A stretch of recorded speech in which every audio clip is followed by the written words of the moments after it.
Assalamualaikum warahmatullahi wabarakatuh. Perkenalkan, nama saya Rizkullah Aulia Parman dengan NPM 2135075168089, Prodi Hubungan Internasional. Saya akan menjelaskan PowerPoint saya mengenai Korean Wave atau gelombang Korea. Dari pendahuluan dulu, Hallyu atau Korean Wave merupakan arus yang sengaja dibuat sebagai proses industri yang melibatkan pemerintah Korea Selatan dan pihak swasta di Korea Selatan dan Amerika Serikat. Mulanya Korean Wave dibuat untuk bertujuan sebagai upaya keluar dari krisis ekonomi yang dialami oleh Korea Selatan pada tahun 1990-an. Fenomena Hallyu ini pertama kali dipopulerkan oleh salah satu jurnalis asal Beijing, Cina, terkait dengan merebaknya popularitas Hallyu di negara tirai bambu Cina. Pada tahun 1997 pertama diputarkannya Korea drama atau K-drama yang berjudul What is Love About, yang pada saat itu disiarkan oleh salah satu stasiun televisi di Cina. Fenomena ini juga semakin marak dan bisa dibilang semakin tersebarnya di seluruh dunia dengan teknologi-teknologi canggih hingga saat ini. Dan untuk saat ini yang paling populer dari Korea Wave yaitu K-pop dan juga beberapa industri Korea yang berasal dari Korea tersebut, yang menjadi tumbuhan untuk ekonomi dan perkembangan pada Korea Selatan yang melepaskan diri dari krisis ekonomi. Kemudian kita lanjut ke masalah penelitian. Dampak Korean Wave ini dirasakan oleh negara-negara di Asia Tenggara. Korean Wave merupakan salah satu strategi soft power yang dimiliki oleh Korea Selatan. Dalam pelaksananya, dampak fenomena tersebut dimanfaatkan perusahaan-perusahaan besar Korea Selatan untuk memperluas daerah persebaran kosmetik di seluruh dunia. Produk kecantikan ini dikenalkan melalui media-media internasional seperti iklan dan drama, kemudian lagu-lagu dari Korea tersebut serta acara-acara TV.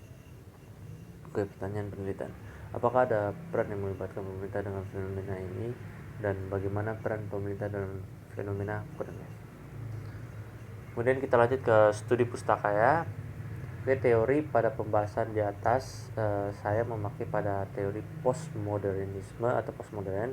Postmodernisme sendiri merupakan teori yang pada awalnya ingin memperjelas dan menyempurnakan modern teori atau teori modern sebelumnya, tetapi akhirnya malah semakin merusak tatanan yang sudah ada.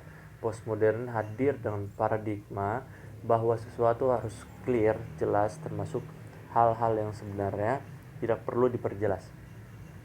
Postmodernisme ini mengklaim bahwa semua tindakan administratif secara langsung atau tidak langsung mempengaruhi orang lain. Menurut postmodernisme, administrasi publik harus menggeser mempunyai kepedulian dari ide abstrak non spesifik orang lain untuk hidup sebenarnya dari orang lain. Kemudian kita lanjut ke metode penelitian. Jenis penelitian yang digunakan dalam penelitian ini adalah jenis penelitian deskriptif kualitatif. Metode penelitian deskriptif kualitatif merupakan tipe penelitian yang bertujuan untuk menggambarkan secara terperinci tentang fenomena yang terjadi dan menggambarkan gejala atau variabel yang dijelaskan secara sistematis, faktual, dan aktual, menangani fakta-fakta, sifat, dan hubungan antar fenomena yang diamati. Peneliti melakukan pengamatan terhadap hubungan variabel yang telah tercantum dalam penelitian. Jadi dalam hal ini peneliti ingin mengamati atau meneliti tentang diplomasi publik Republik Korea Selatan melalui Hallyu terhadap perekonomian Republik Korea Selatan. Adapun tujuan untuk menentukan batasan materi di sini agar pembahasan penelitian ini mengenai fenomena yang diamati tidak keluar dari kerangka penelitian yang ditentukan. Upaya pembatasan materi ini agar di samping penulis dapat tetap fokus, penulis dapat terbantu dalam menganalisa data yang sesuai dalam kerangka pemikiran penelitian ini. Sebagai batasannya dalam materi atau topik dalam penelitian penelitian ini yaitu membahas mengenai diplomasi publik Republik Korea Selatan melalui Hallyu terhadap perekonomian Republik Korea Selatan.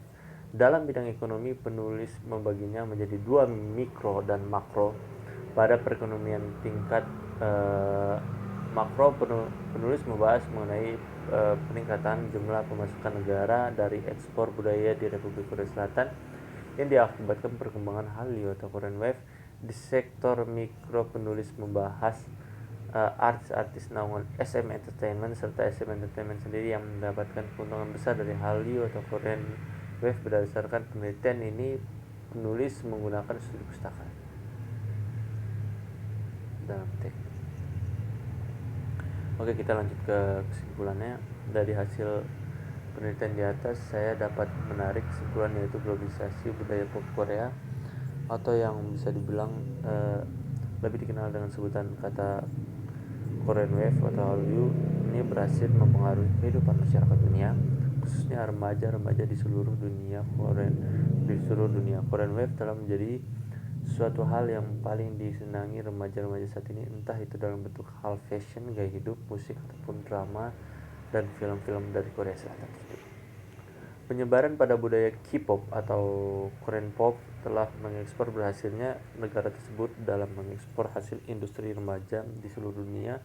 Bagi mereka, Hallyu sudah merasuk beberapa lapisan masyarakat tertentu.